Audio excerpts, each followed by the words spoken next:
C'est lancé? Bon, on n'est pas très nombreux ce matin. On va louer le Seigneur. C'est lancé?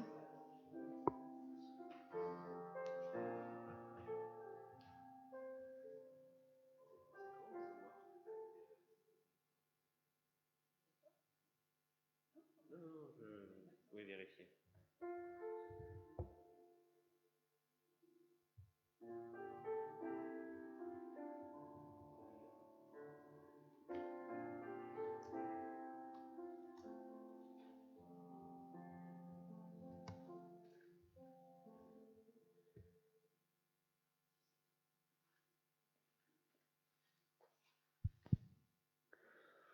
Je vous propose de commencer. Nous ne sommes pas très nombreux ce matin. Pourtant, on n'a pas changé d'heure. Mais on va quand même ensemble louer le Seigneur. C'est ce que nous voulons faire. Nous voulons mettre à part cette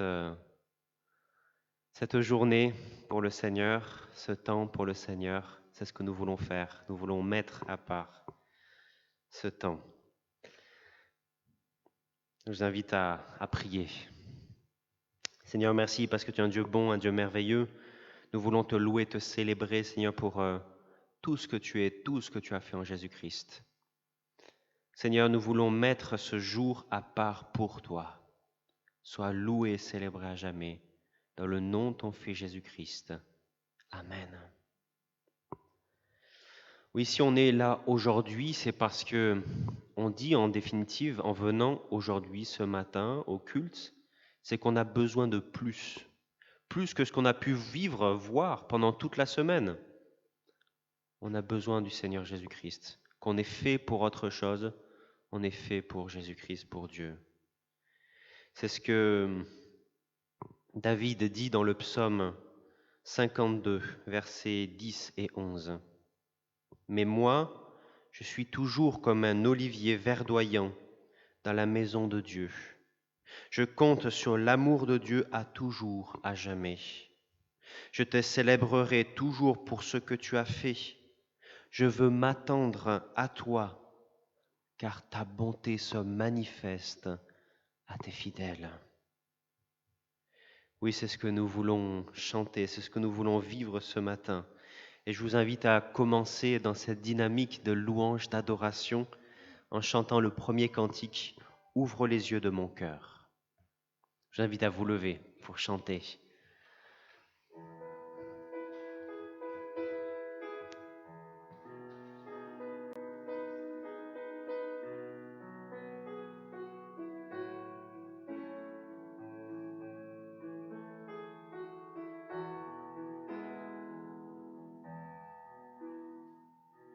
Ouvre les yeux de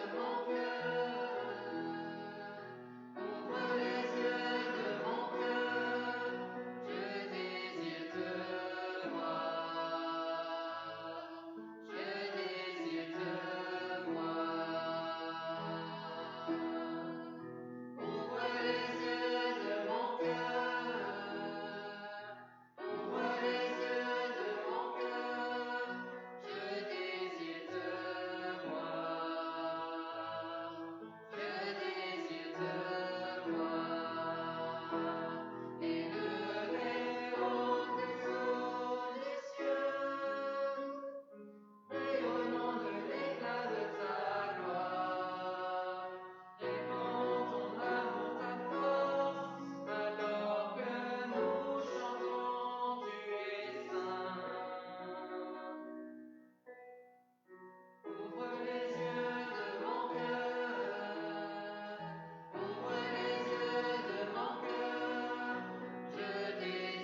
Oui, que Dieu nous aide à ouvrir nos yeux pour l'écouter, pour l'entendre, pour le voir.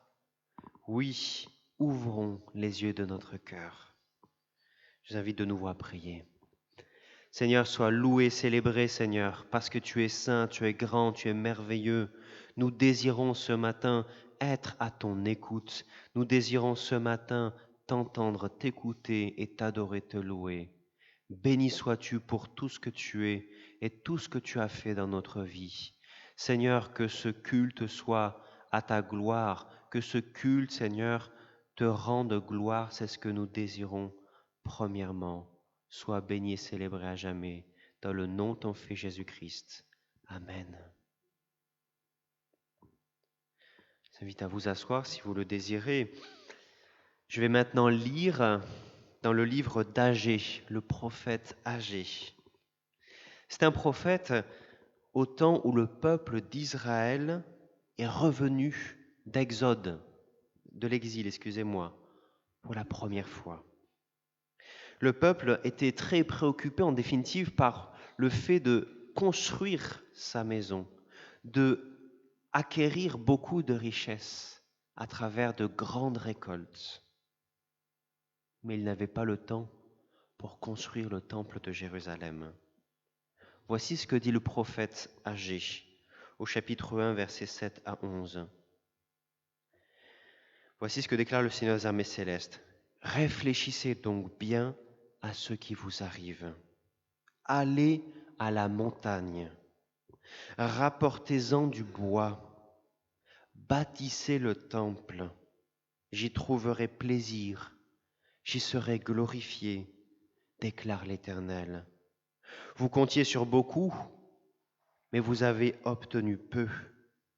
Vous aviez engrangé ce que vous avez récolté, et j'ai soufflé dessus. Pourquoi donc l'ai-je fait ? Demande l'Éternel, le Seigneur des armées célestes. Parce que mon temple est en ruine, tandis que vous courez chacun pour sa maison.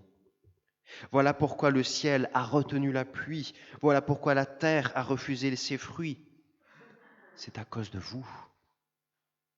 J'ai appelé la sécheresse sur les champs et sur les monts, sur le blé, sur le vin, sur l'huile, sur tous les produits du sol, ainsi que sur les hommes, sur le bétail, sur tous les fruits de votre travaux.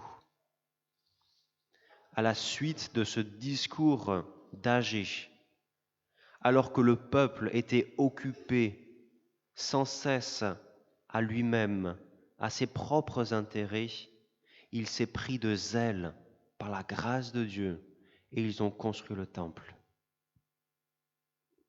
Ici, nous pouvons nous poser cette question, qu'est-ce que nous donnons au Seigneur ? Est-ce que nous ne sommes pas trop préoccupés par notre vie, par nos soucis, par nos questions ? Est-ce que nous lui donnons seulement, on pourrait dire, que le reste de nos vies ? Ou est-ce que nous donnons le plus important, le plus essentiel ? Aussi, est-ce que nous pouvons des fois lui donner du temps, mais des fois, ce n'est pas du temps de qualité, parce qu'on est préoccupé par tellement de choses dans notre cœur, dans notre pensée. Que Dieu nous aide à donner du temps au Seigneur, et pas un petit peu, mais beaucoup, et du temps de qualité. Oui, à quoi dépensons-nous notre temps ? C'est ce que ce prophète Agée a interpellé le peuple. Et c'est ce sur quoi il nous interpelle ce matin.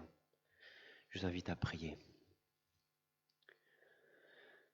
Seigneur, nous devons confesser, Seigneur, chacun personnellement, et moi le premier, qu'au lieu, Seigneur, de dépenser le temps où nous avons le plus d'énergie, le moment où nous avons le plus de temps disponible, au lieu de le dépenser pour toi, nous le dépensons, Seigneur, dans d'autres choses, et même des fois dans des choses futiles, comme la télé, comme Internet, ou autre chose. Seigneur, aide-nous à ce que l'offrande de notre vie soit une offrande importante et une offrande de qualité. Tu, tu le disais dans ta parole, Seigneur, au peuple de l'Ancien Testament, de ne pas donner à Dieu dans des sacrifices des bêtes qui étaient boiteuses, aveugles, mais de donner des belles, des beaux agneaux, des beaux bœufs, des belles colombes, parce que tu mérites le plus important de nos vies, parce que tu es notre Créateur, parce que tu nous as sauvés en Jésus-Christ. Pardon pour toutes les fois où nous oublions cela. Pardon pour toutes les fois où nous te donnons des animaux boiteux, des temps boiteux de nos vies, des temps si peu de temps et si peu de temps de qualité, Seigneur, avec toi. Oui, Seigneur, aide-nous à vivre pleinement pour toi, à être consacrés pour toi, Seigneur. Oui, je te prie cela dans le nom de ton Fils Jésus-Christ. Amen.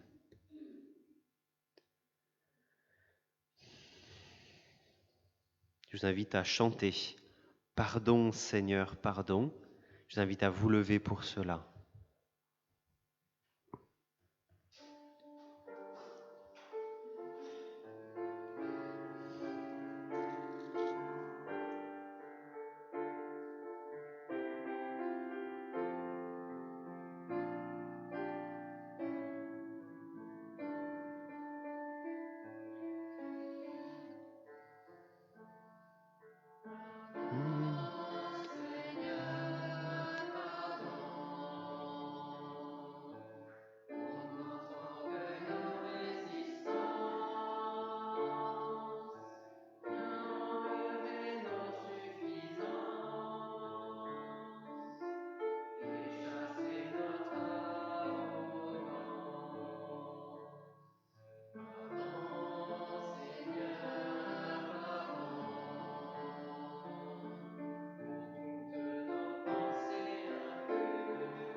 À vous asseoir si vous le désirez. Je voulais vous lire un texte dans Ézéchiel qui va pas apparaître. C'est un texte que j'ai choisi. Dans ce texte, en fait, ce texte d'Ésaïe chapitre 16, dans tout ce texte, nous voyons Dieu comparer Israël à une femme qu'il a aimée, qu'il a pris dans sa jeunesse, qu'il a conclu une alliance avec elle, qui lui a donné tant de choses. Et cette femme, Israël, n'en a fait qu'à sa tête. Elle a dépensé toutes ces choses. Elle est allée auprès d'autres peuples, d'autres dieux. Elle a fait en définitive un adultère. C'est ce qu'elle a fait. On voit vraiment ici, et même ce qui est dit dans ce texte, c'est que même elle paye, elle paye pour pouvoir avoir ses adultères, pour avoir ses prostitutions. C'est-à-dire qu'elle est volontaire, elle veut. Et nous sommes aussi dans ce cas-là. C'est-à-dire que volontairement, nous nous rebellons contre le Seigneur. Volontairement, nous ne désirons pas. Pourtant, Dieu nous a tout donné en Jésus-Christ. Pourtant, nous sommes cette femme auquel Dieu a tout donné, avec lequel Dieu a fait alliance. Et pourtant, nous dépensons tout pour d'autres dieux, pour d'autres choses. Mais ce qui est extraordinaire dans ce texte d'Ézéchiel 16, c'est qu'à la fin, malgré, on voit toute la liste de ce que le peuple d'Israël a fait, on voit la grâce de Dieu. Parce qu'il dit au verset 59, « Car voici ce que déclare le Seigneur l'Éternel.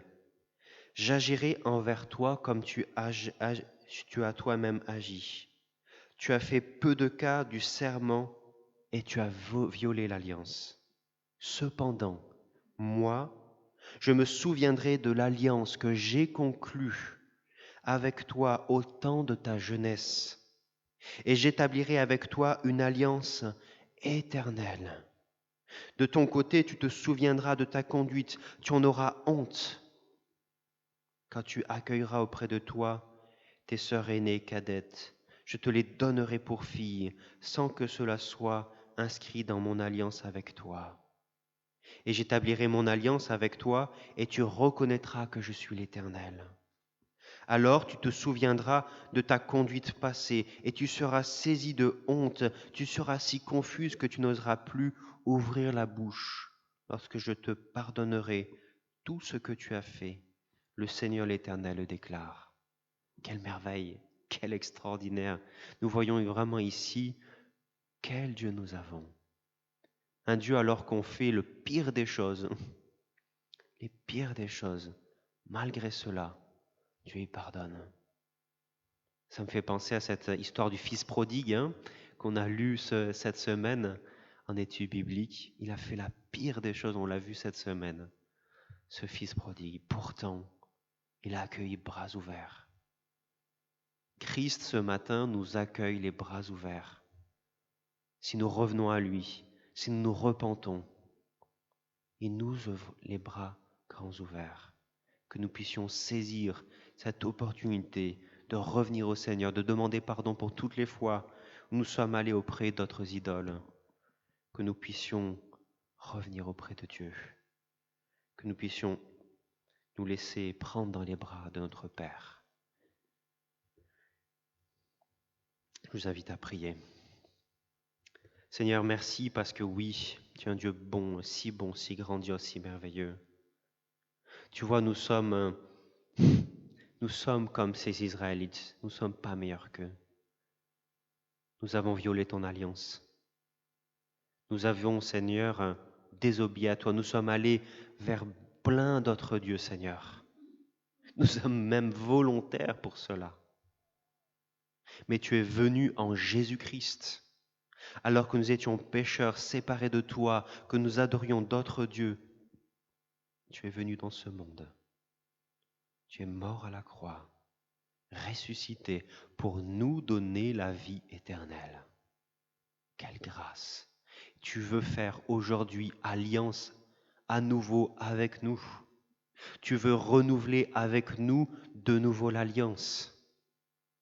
Seigneur, que nous puissions te prendre, que nous puissions venir vers tes bras, que nous puissions accepter ces bras grands ouverts que tu nous montres. Oui, Seigneur, nous nous repentons et nous acceptons ce matin. J'accepte ce matin ces bras grands ouverts. Sois loué, célébré pour cela. pour ta compassion, pour tes bontés, Seigneur, qui se renouvellent chaque jour. Tes bontés en Jésus-Christ. Amen. Je vous invite à chanter, que nous puissions avoir un cœur débordant de louange, de joie, d'adoration ce matin, en chantant 3 cantiques qui vont s'afficher à celui qui nous aime, ô Jésus mon Sauveur, et mon Dieu est si bon.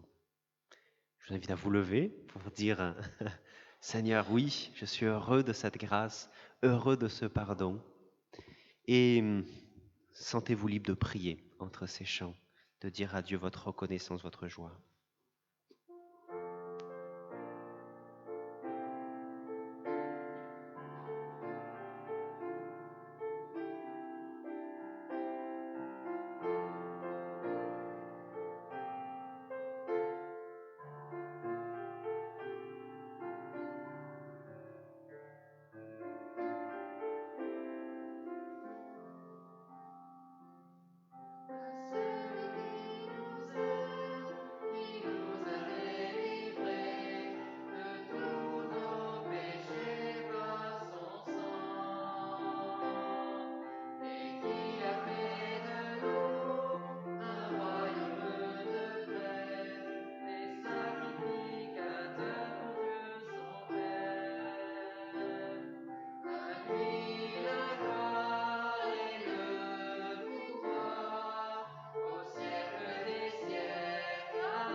Oui, Seigneur, sois loué et célébré, Seigneur.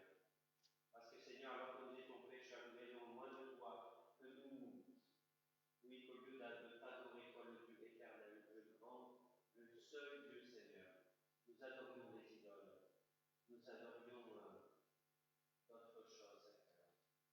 Pardon pour cela. Et merci parce qu'en Jésus-Christ, nous avons tout. Parce qu'en Jésus-Christ, tu nous as tout donné, Seigneur. Sois loué et célébré pour cela. Merci pour ce Dieu si bon que tu es. Merci, Seigneur, parce que nous ne méritons pas ce pardon. Tant que tu l'accordes. Sois loué pour cela à jamais.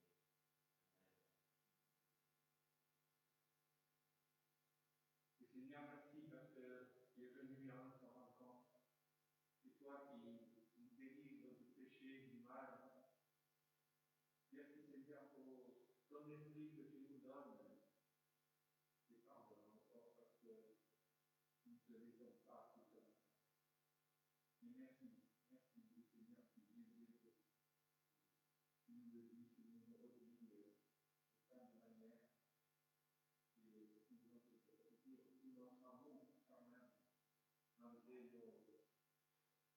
nos défaillances, Seigneur, tu le sais, tu connais mon cœur, tu connais notre amour en Jésus.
Je vous invite après avoir loué le Seigneur, après avoir chanté, je vous invite à confesser notre foi et à vous rester debout pour confesser notre foi avec le symbole des apôtres, cette confession de foi commune à toutes les églises chrétiennes dans le monde, et nous allons le dire et ça va s'afficher.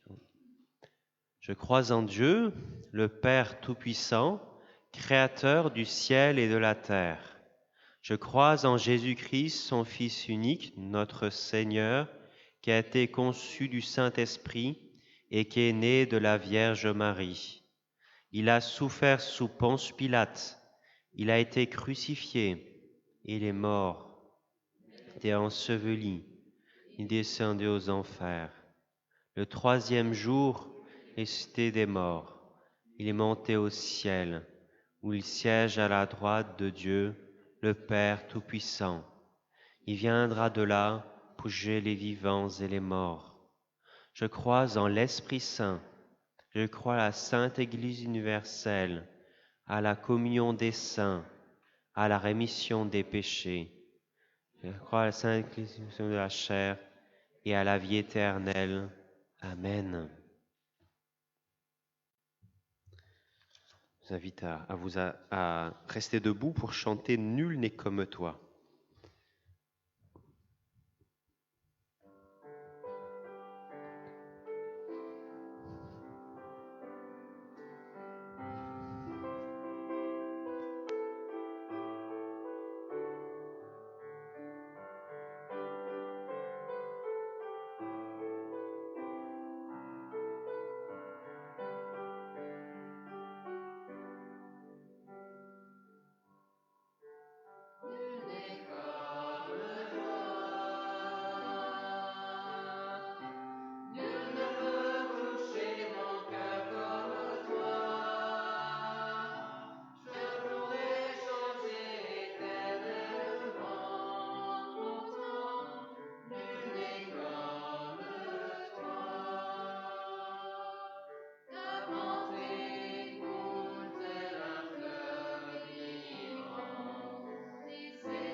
Je vous invite à vous asseoir.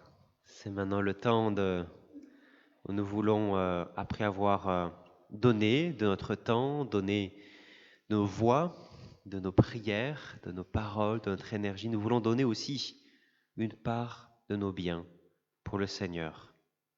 Parce que nous croyons que tout appartient au Seigneur, même notre argent. Et donc c'est le temps de l'offrande.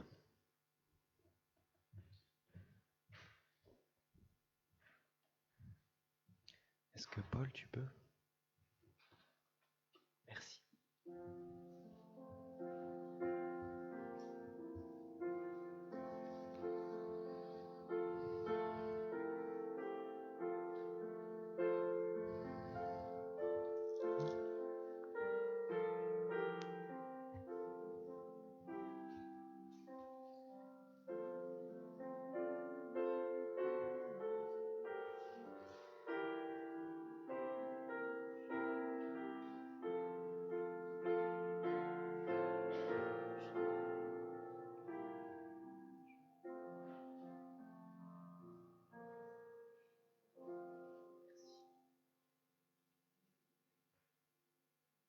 Oui, Seigneur. Seigneur, nous voulons te remercier, Seigneur, pour cette offrande que nous pouvons te donner. Te remercier parce que si nous pouvons la donner, c'est que tu nous as toi-même donné tout ce que nous te donnons, Seigneur. Et nous voulons te remercier pour cela. Te remercier, Seigneur, aussi parce que nous voulons te dire aussi merci à travers cette offrande. Merci parce que tu nous donnes tant. Tu nous donnes tant, Seigneur, en Jésus-Christ. Tu nous donnes des biens inestimables, d'être en paix avec toi par Jésus-Christ. Tu nous donnes de t'avoir à nos côtés, quels que soient les temps, les moments que nous pouvons vivre. Ce que nous te donnons ce matin, on pourrait dire n'est quasiment rien face à la valeur inestimable de la foi en Jésus-Christ que tu nous as donné. Béni sois-tu pour tout ce que tu nous as donné. Accepte cette offrande comme une manifestation de notre joie, notre reconnaissance de t'avoir comme Dieu. Sois loué et célébré à jamais dans le nom de ton Fils Jésus-Christ. Amen.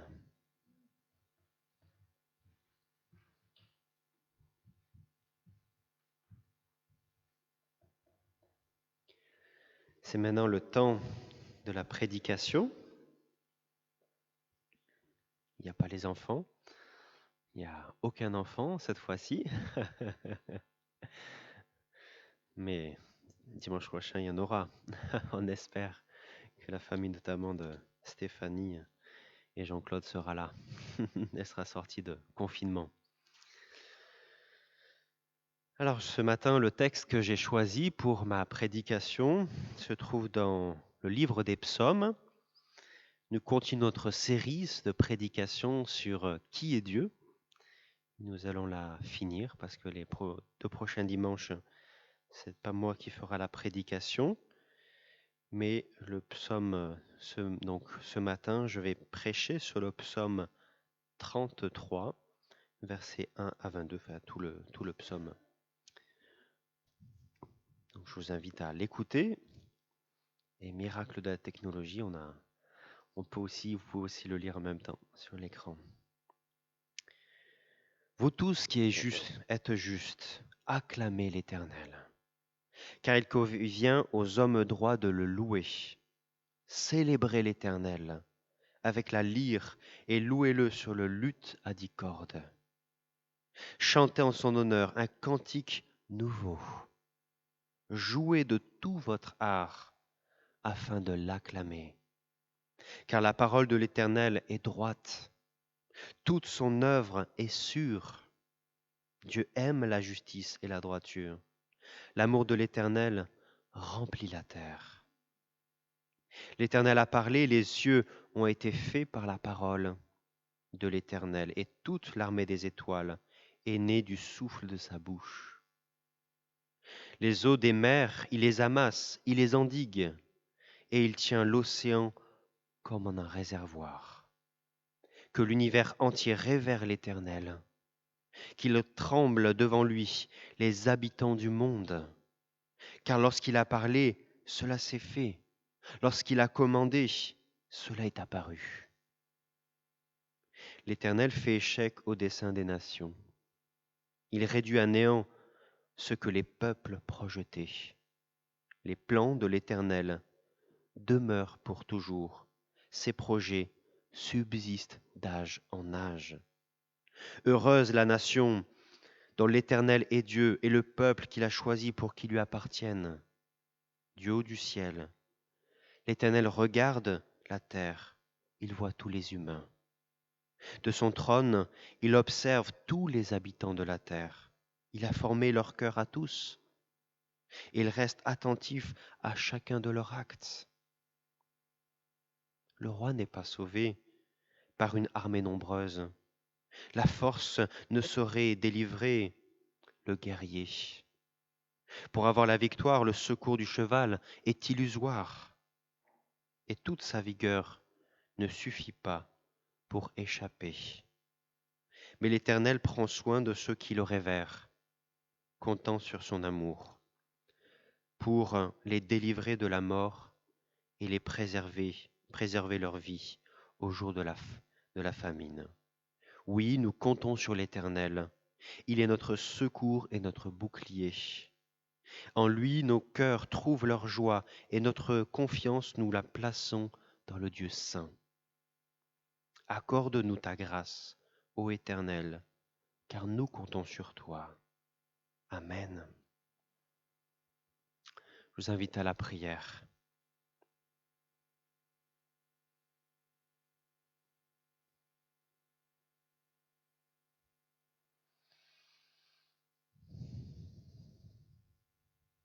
Seigneur, nous avons lu ce psaume 33. Nous croyons, Seigneur, que tu l'as inspiré à David.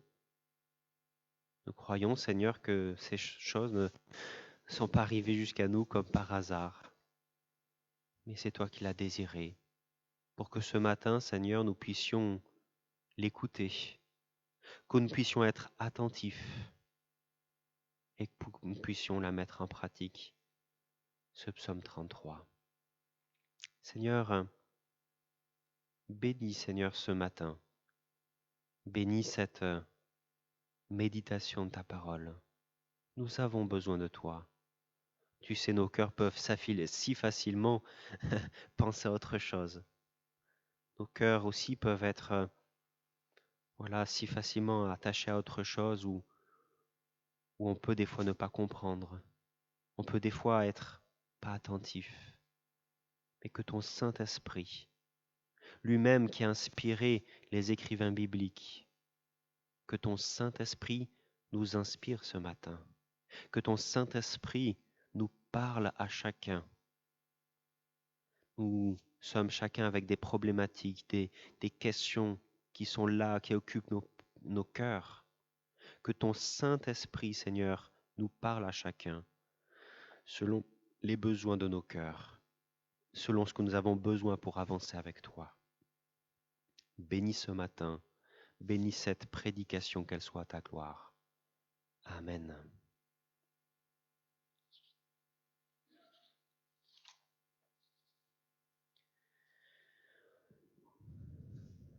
Si Dieu est Dieu, alors il doit mériter toute notre vie. Notre vie doit être passionnée par lui. Et la question qu'on peut se poser, c'est, sommes-nous passionnés par Dieu? Sommes-nous dans l'admiration pour ce qu'il est, pour ce qu'il a fait, ce qu'il fera encore? Est-ce que nos pensées, est-ce que nos rêves, est-ce que tout notre être est captivé par Dieu? Ou est-ce que c'est simplement un élément parmi tant d'autres choses de nos vies? Si Dieu est Dieu, Dieu nous a créés, nous a fait pour lui. Notre objectif de vie, c'est lui. Et donc nous devons nous délecter de qui il est et de qui il est aujourd'hui pour nous. C'est comme, vous savez, lorsque nous rencontrons quelqu'un, une personne que l'on aime, on va essayer de connaître un peu tout ce qu'elle est, tout ce qu'elle fait. On veut découvrir un peu plus pour l'aimer encore plus. C'est ce que je vous propose ce matin. Ce matin, à travers ce psaume 33, c'est découvrir un peu plus qui nous aimons, qui est Dieu, pour nous en délecter, pour être dans l'admiration, pour être dans la joie. Face à cette joie auquel nous sommes appelés, face à cette admiration que nous allons voir comment Dieu se révèle ici dans ce psaume, nous allons voir qu'il y a 3 réactions à cela. La louange, la crainte et la confiance. Ce sont les 3 réactions qui nous sont dites ici dans ce psaume 33. Mais d'abord, qui est Dieu? D'abord, soyons dans l'admiration, réjouissons-nous de qui est Dieu. Et ici, la première chose qui nous est dite concernant Dieu, c'est que au verset 4, la parole de Dieu est droite.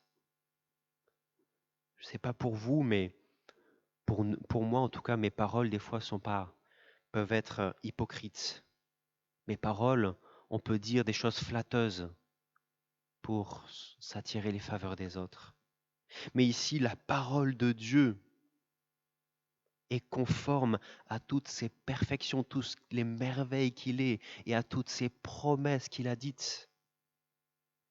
Ceci produit un monde qui est rempli de la bonté de Dieu. C'est ce que dit le verset 5. La terre est remplie de la bonté de l'Éternel. Quel que soit le côté vers lequel nous regardons, nous voyons la bonté de Dieu. Alors peut-être vous me direz, en ce moment on n'a pas trop l'impression ça, hein, quand nous voyons la pandémie qui se passe, quand nous voyons peut-être la maladie, la mort, la dépression, la précarité, la solitude.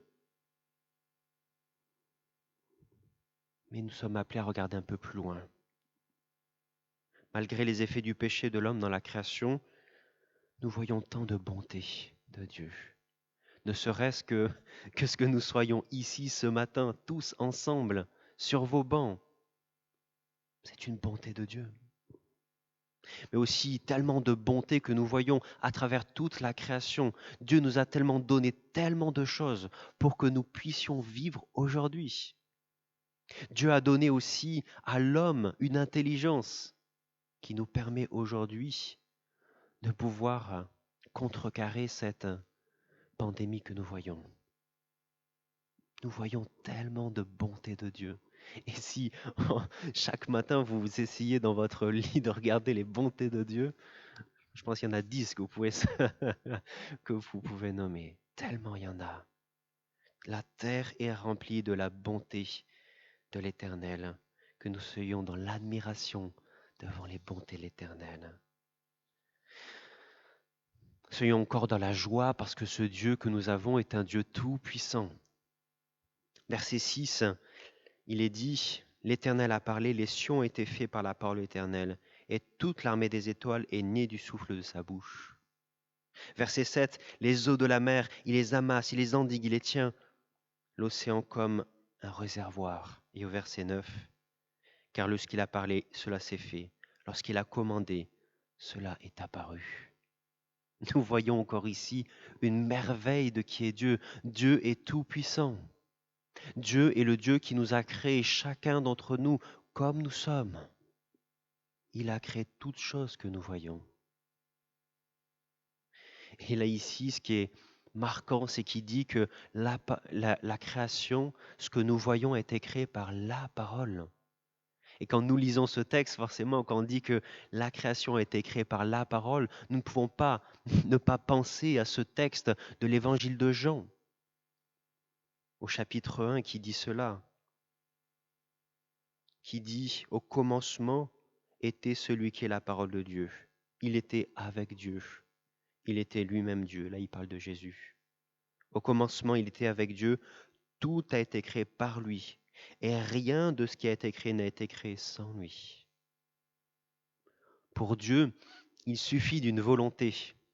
Il suffit d'un désir pour que la chose soit créée. Je ne sais pas pour vous, mais quand on essaye de monter un meuble Ikea, ce n'est pas la même chose. Il faut un peu plus de temps, de préparation, de travail, et même c'est difficile. Il faut... Mais pour le Seigneur, il veut, ça se fait. C'est le seul à pouvoir créer à partir de rien. Mais en plus de créer, Dieu maintient sa création. Il nous redonne vie chaque jour. Nous pensons que c'est naturel, que c'est normal, que ça va de soi. Pourtant, c'est une merveille que Dieu nous donne. Il renouvelle et il maintient sa vie en nous. Nous savons qu'en un instant, tout peut basculer, que en sortant, on peut avoir un accident. Toutes choses peuvent arriver. Je peux avoir une crise cardiaque maintenant. Oui, parce que Dieu maintient sa création. Nous savons qu'il a tout entre ses mains. Donc c'est vraiment une merveille. Une merveille aussi parce que il règne. Nous pouvons nous réjouir parce qu'il règne et fait échec au plan des nations. Versets 10 et 11 disent « L'Éternel fait échec au dessein des nations, il réduit à néant ce que les peuples projetaient. Les plans de l'Éternel demeurent pour toujours et ses projets subsistent d'âge en âge.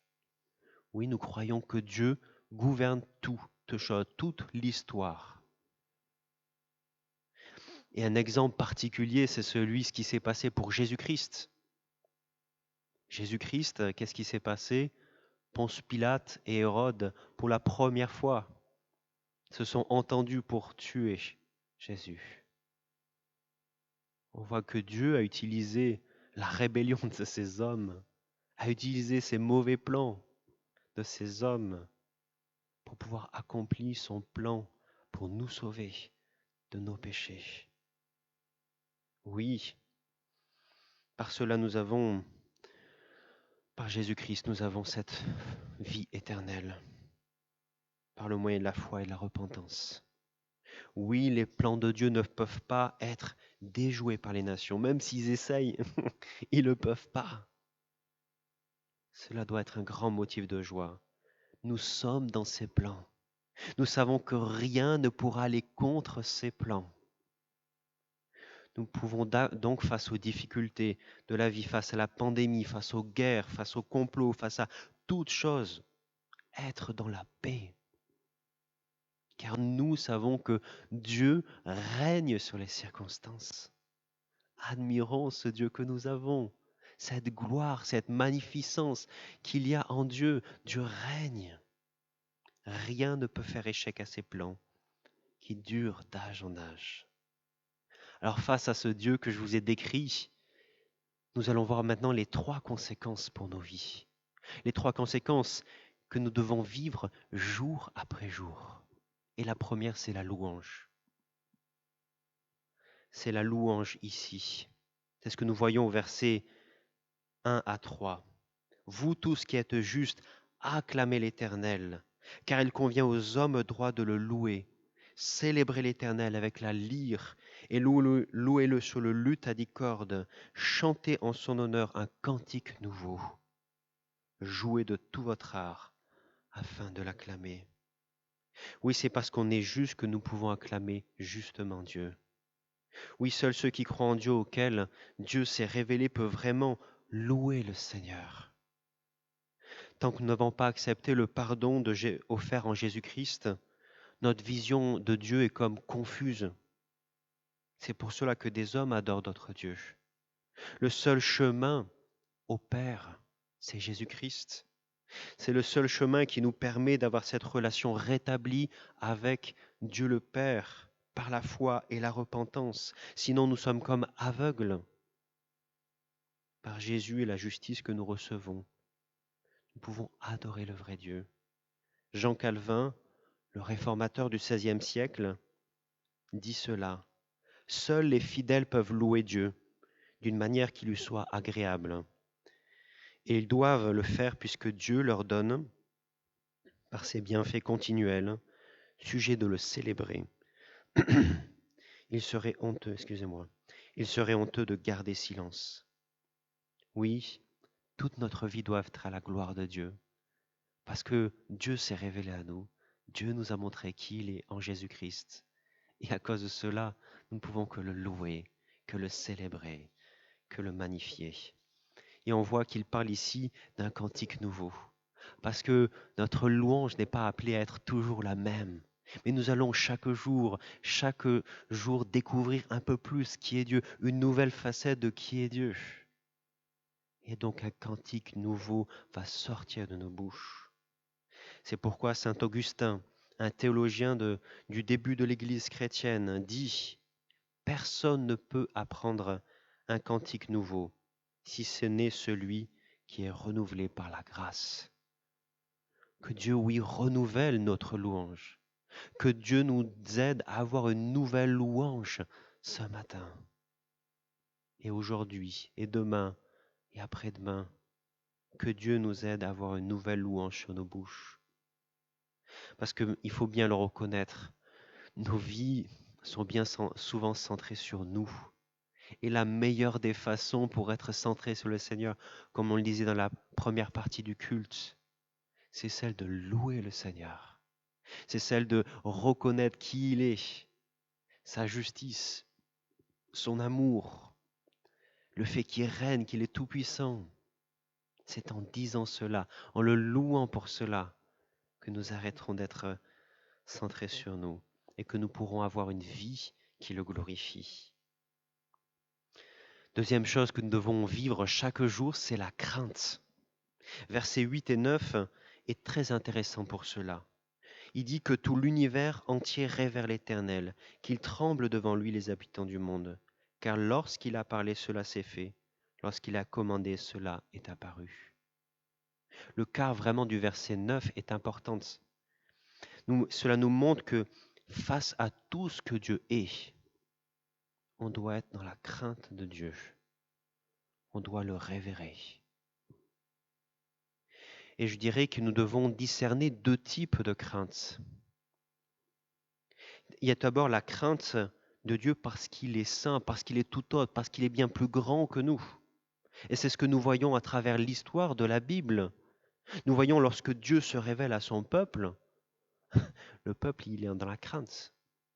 On voit sur le mont Sinaï, Dieu se révèle à travers le tremblement de terre et à travers la fumée. On voit tout le peuple trembler et dire on veut plus que Dieu se révèle comme ça à nous, on veut qu'il parle à travers Moïse. Ils ont fléchi le genou.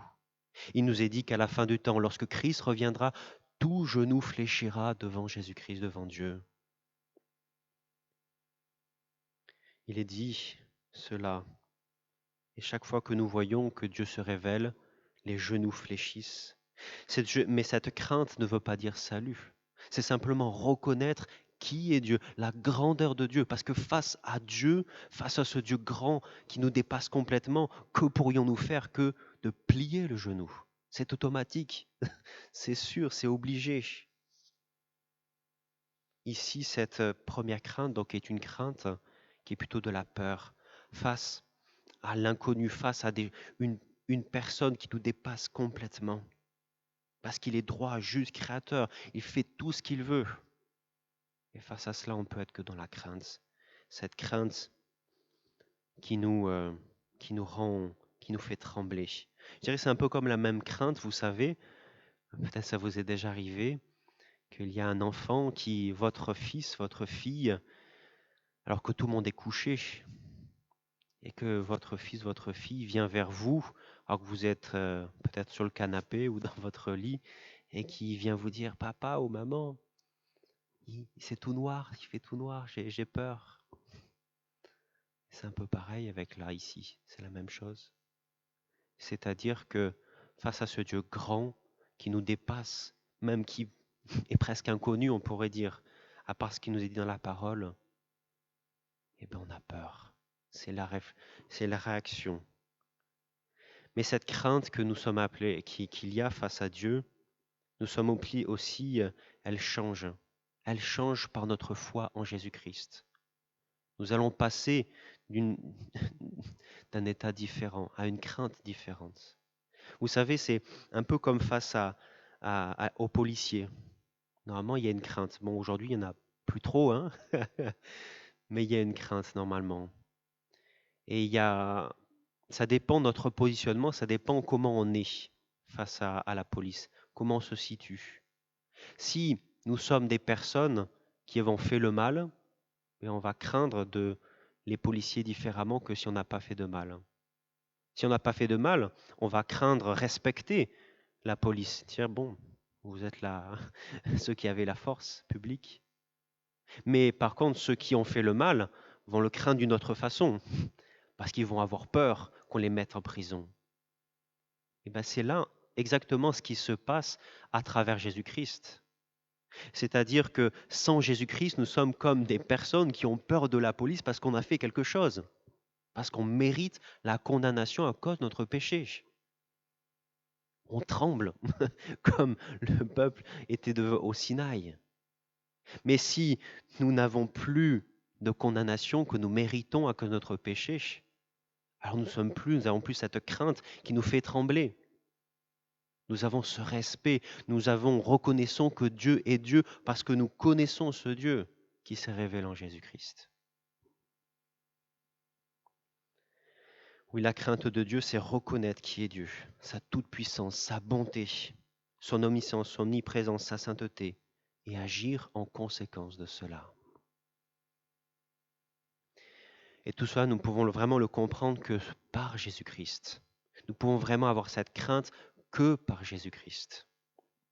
Et la foi et la repentance.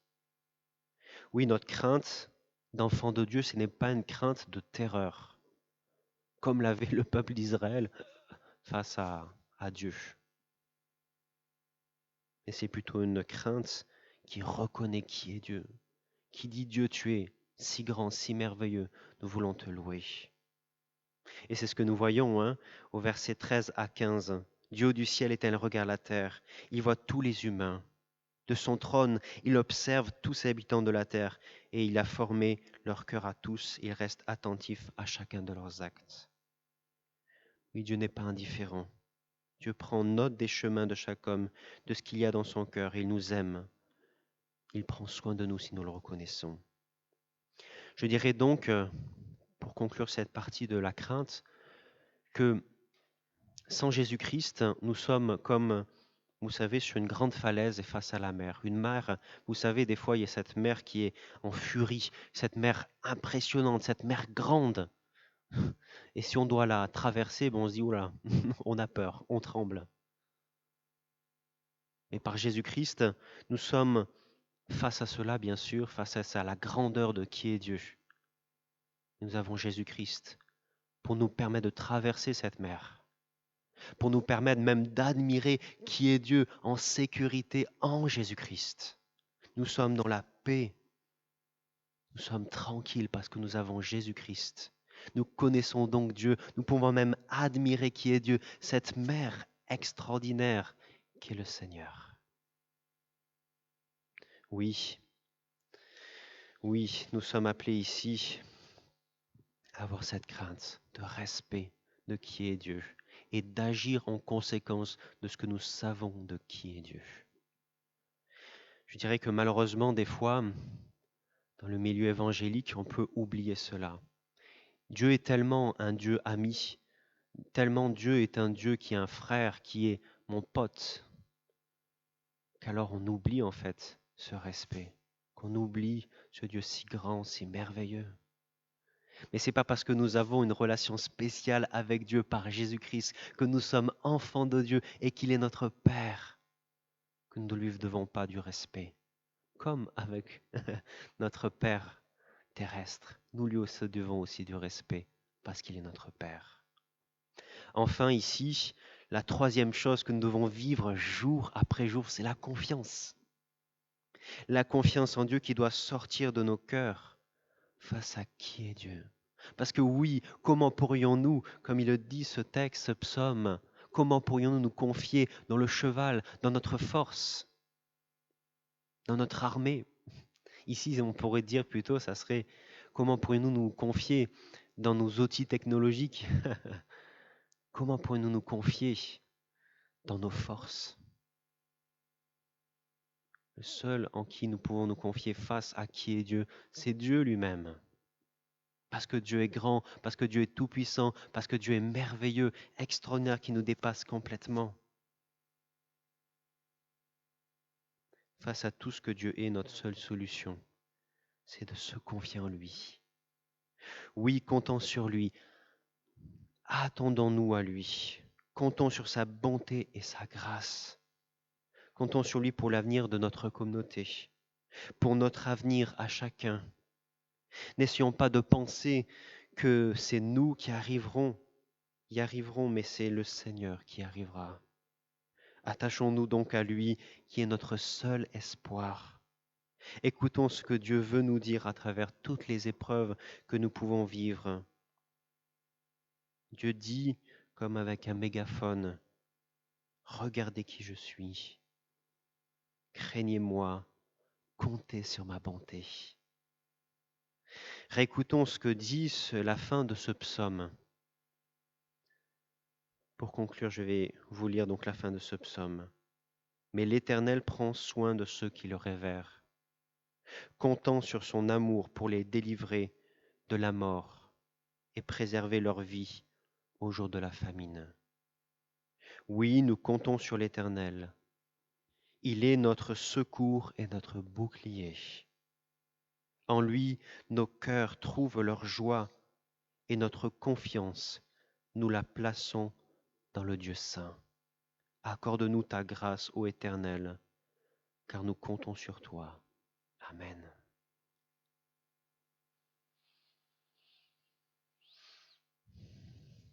Je vous invite à un temps de silence pour méditer ce que ce psaume 33 veut nous dire, ce que Dieu veut nous dire ce matin.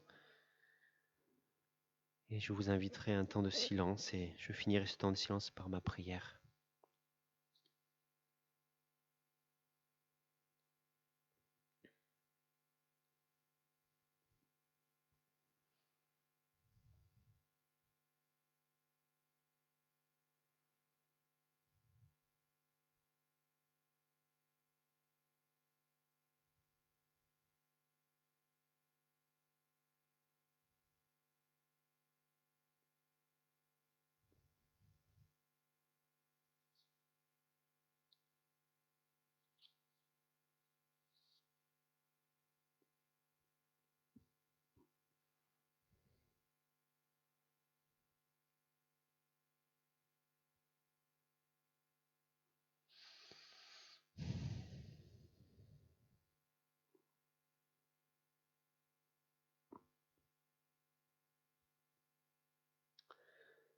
Oui, Seigneur, nous voulons te remercier pour quel Dieu si merveilleux tu es. Nous voyons, Seigneur, comment tu es un Dieu qui a créé toutes choses. Un Dieu, Seigneur, qui a fait ce que nous sommes. Tu es un Dieu, Seigneur, qui nous aime, qui est juste, qui est saint, qui aussi, Seigneur, qui règne sur les événements, qui a des plans et que personne ne peut aller contre ses plans. Seigneur, aide-nous ce matin à être dans l'admiration, à pas simplement écouter ces vérités et dire oh, c'est bien, c'est beau. Mais Seigneur, aide-nous à être dans l'admiration devant qui tu es, Seigneur. Aide-nous, Seigneur, à nous réjouir de qui tu es, Seigneur. Oui, je te prie pour cela. Aide-nous à nous réjouir. Aide-nous à nous réjouir de qui tu es. Seigneur, aussi aide-nous à te louer jour après jour pour nous centrer sur toi. Aide-nous vraiment à toujours que nos bouches, Seigneur, te disent merci, que tu nous aides à renouveler notre louange, à pas rester dans des choses mécaniques, mais vraiment, Seigneur, renouvelle notre louange personnelle. Seigneur, bénis notre louange. Bénis, Seigneur, aussi, aide-nous à, du fait de qui tu es, aide-nous à te craindre. Ne pas avoir cette crainte servile, cette crainte seulement parce que tu es ce Dieu grand. Mais Seigneur, merci parce que tu t'es révélé en Jésus-Christ. Merci parce que tu as tout payé à la croix. Et ce qui fait que nous ne te craignons pas comme les gens qui ne te connaissent pas. Nous te craignons parce que tu as tout payé à la croix. Et nous sommes en paix avec toi. Et tu t'es révélé à nous, Seigneur. Et c'est par cela que nous pouvons être dans cette crainte, dans ce respect de qui tu es, et agir conformément à qui tu es, Seigneur. Seigneur, aide-nous à avoir cette crainte de toi, ce respect de qui tu es, de ce que tu as fait pour nous, et de ce que tu feras encore. Seigneur, aussi aide-nous à avoir cette confiance face à qui tu es, aide-nous à être confiants en toi, Seigneur. Nous avons besoin de toi pour cela. Si souvent nous pouvons être comme tout le monde, Seigneur, à nous confier dans nos forces, dans tel ou tel outil, dans tel ou tel moyen, argent ou autre que nous aurions. Et face à ce que tu nous as dit dans ta parole, nous voulons te dire, nous voulons vivre que nous confions en toi. Nous nous confions, Seigneur, en toi, Seigneur, parce que toi, tu es le Dieu grand qui nous dépasse pleinement, complètement. Aide-nous cette semaine à nous confier en toi, à te faire confiance en toi et pas même les mains des chirurgiens, mais te faire confiance toi, parce que tu es grand, parce que tu es merveilleux. Sois loué et célébré pour cela. Merci pour ce Dieu grand et merveilleux que tu es. Merci parce qu'à la fois tu es ce Dieu grand, ce Dieu qui nous dépasse complètement, mais en même temps tu es tellement bon envers nous. Nous voulons te louer à jamais pour tout ce que tu es et tout ce que tu as fait en Jésus-Christ. Amen.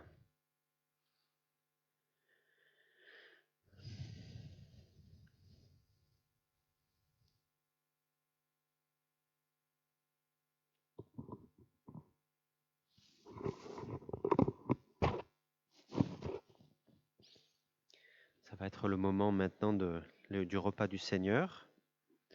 Je vous invite à vous lever pour prendre ce repas.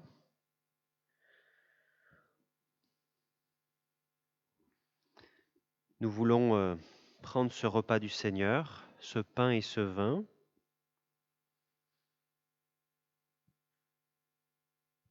Et prendre ce pain et ce vin, c'est reconnaître qui est Dieu. C'est reconnaître qu'il est le Seigneur, qu'il est le Seigneur de toutes choses, qu'il est le Seigneur du monde, de nos vies.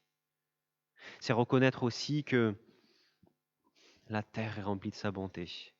C'est reconnaître que cette bonté s'est manifestée particulièrement en Jésus-Christ. Alors que nous étions pécheurs, séparés de Dieu à cause de nos péchés, il est venu dans ce monde, il est mort, il est ressuscité pour nous donner cette vie en abondance. Dire que nous prendre ce pain et ce vin, c'est dire oui, tu es mon sauveur, oui, tu as tout pris à la croix pour moi. Le prix de ma condamnation, le prix de mon péché, tu l'as pris sur toi, alors que je ne méritais rien.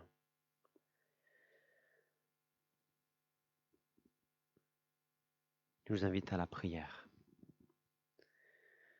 Seigneur, merci pour Dieu, ce Dieu si bon, si grand que tu es.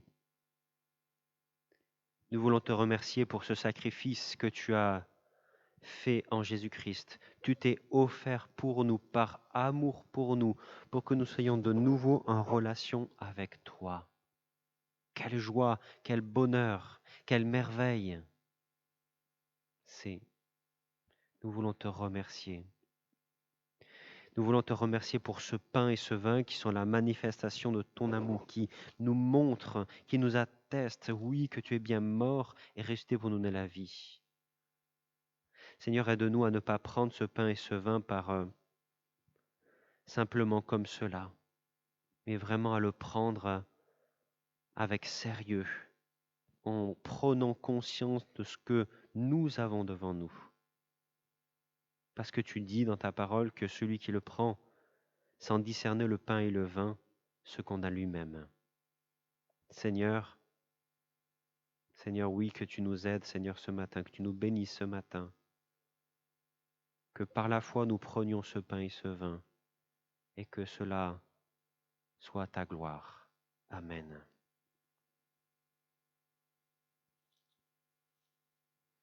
Je vais vous lire les paroles d'institution de la Sainte Seine.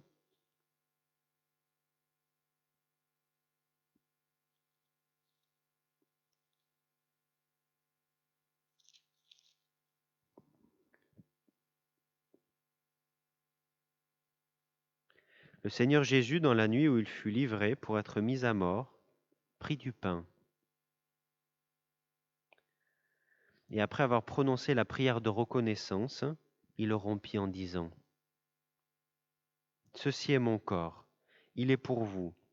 Faites ceci en mémoire de moi. » De même, après le repas, il prit la coupe et dit : « Cette coupe est la nouvelle alliance scellée en mon sang. Faites ceci toutes les fois que vous en boirez, en souvenir de moi. » Donc chaque fois que vous mangez de ce pain et que vous buvez de cette coupe, vous annoncez la mort du Seigneur, et ceci jusqu'à son retour. C'est pourquoi quiconque mangerait le pain ou boirait la coupe du Seigneur de manière indigne se rendrait coupable envers le corps et le sang du Seigneur.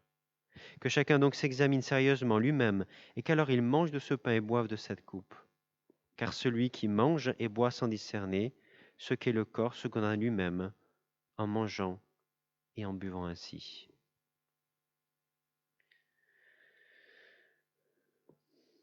Voici le pain que nous avons rompu, qui est la communion au corps de notre Seigneur Jésus-Christ. Ce corps qu'il a donné pour nous donner une vie nouvelle, pour nous permettre d'être en relation de nouveau avec le Père. Voici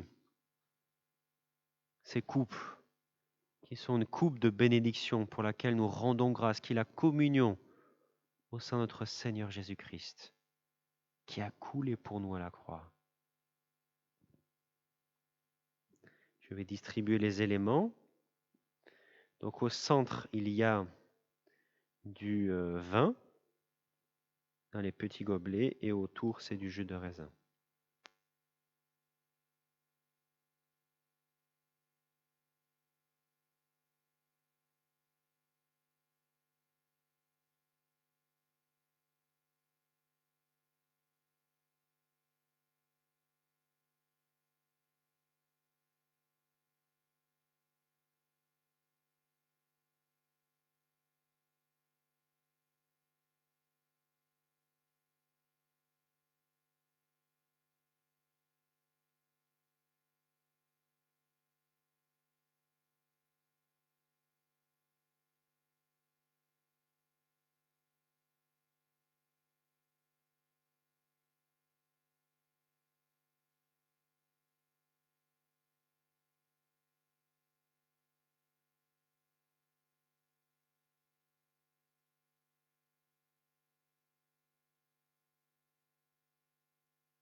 Oui, Seigneur, nous voulons te louer, te célébrer, Seigneur, parce que tu es un Dieu grand, un Dieu merveilleux, Seigneur.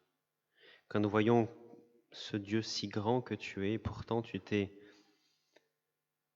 fait petit jusqu'à mourir à la croix. Tu as souffert pour nous, alors que nous étions tes ennemis, alors que nous étions opposés à toi que notre péché. Et toi, tu es venu. Quelle merveille, Seigneur, nous voyons là. Seigneur, aide-nous à nous réjouir chaque jour de cela, que cela soit notre motivation, le moteur de notre vie, Seigneur. Oui, c'est ce que je te demande tout particulièrement. Bénis chacun d'entre nous et que notre motivation soit toujours toi, cette joie de t'appartenir, cette joie de t'avoir dans nos vies. Oui, je te prie cela dans le nom de ton Fils Jésus-Christ. Amen.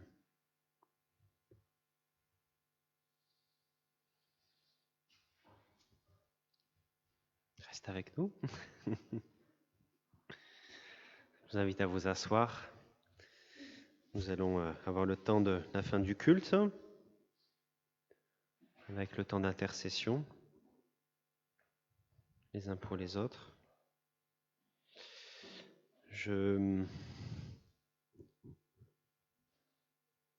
Peut-être qu'on le fera à la fin, peut-être, pour dire quelques sujets de prière. Peut-être, Olivier, quand tu auras coupé la diffusion. Je vais faire On va chanter « Toi qui disposes », peut-être, si vous voulez, avant de clôturer ce culte, avant de clôturer la diffusion, et après on fera l'intercession. Je vous invite à vous lever pour chanter « Toi qui disposes ».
Je vous invite à vous asseoir pour la fin du culte. Donc, au revoir à ceux qui sont sur Internet. Et simplement à faire le temps d'intercession. Je voulais qu'on puisse clôturer la diffusion pour qu'on puisse tout simplement parler de sujets que toute la terre entière n'a besoin d'entendre. Voilà, simplement pour partager des sujets de prière. Donc simplement, je vous invite à encourager à prier pour Yannick, pour Jean-Baptiste, pour cette situation compliquée, familiale. Donc priez pour cette situation.